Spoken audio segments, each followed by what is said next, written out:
Alright, this lick here is an example of how you can take something that you've already played before, or a lick that you've already practiced a lot, and try to incorporate it in different contexts, but changing the notes, changing the key, run it through a different scale or whatever. This one probably came from a Paul Gilbert lick, really.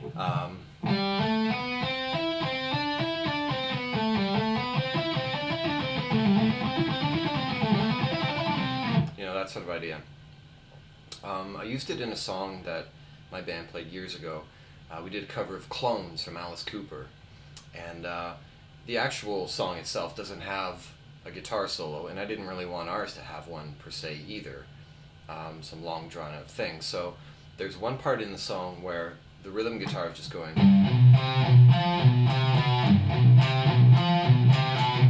for 8 bars or whatever. So I just wanted something kind of cool and almost hypnotic going over top of it, which I guess you could call a guitar solo. But what I did is I took that initial lick that I'd been practicing at the time and tried to make it fit the rhythm part underneath. And basically the rhythm part, you could boil it down to G Mixolydian, so a G major scale but with an F natural. So I just wanted to make sure that the lick that I came up with had a healthy dose of Fs in it to really bring out the Mixolydian sort of tonality. So what I came up with was this.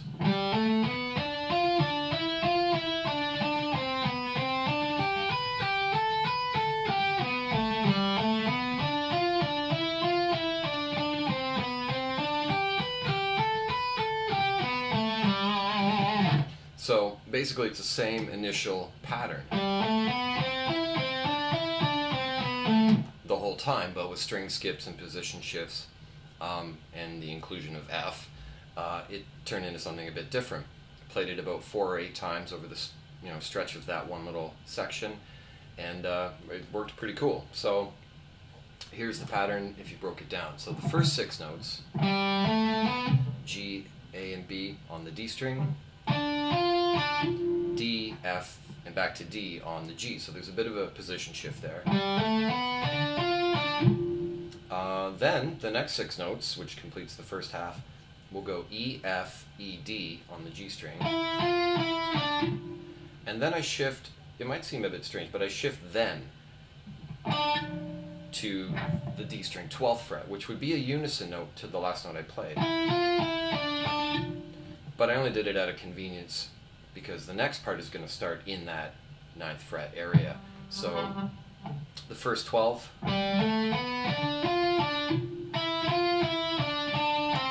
would be that. And that's really the hardest part of it, really, is that little shift and trying to make it sound seamless. And then from there I do the same pattern, but this time I'm going to string skip, and the notes involved here are B, C, and D on the D string, and then I skip over to the B string and I hit G, B, and G again. So it's really almost a G major arpeggio with string skipping, the old Paul Gilbert, Nuno Betancourt style. And then to wrap it up, A, B, A, G on the B string, and then I do another kind of awkward shift back to the D string closer to home, where I'm going to hit B at the 9th, A at the 7th, leading me back to the very first note to start the whole thing over again. So first half,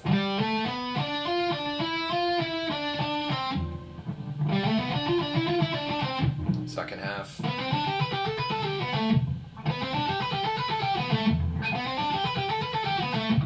not too bad once you get the basic hang of it. So I'll put the whole thing together.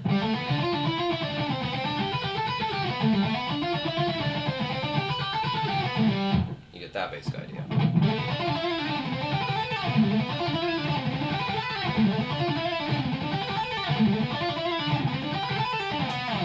That kind of idea. Sounded pretty cool, especially over this rhythm part.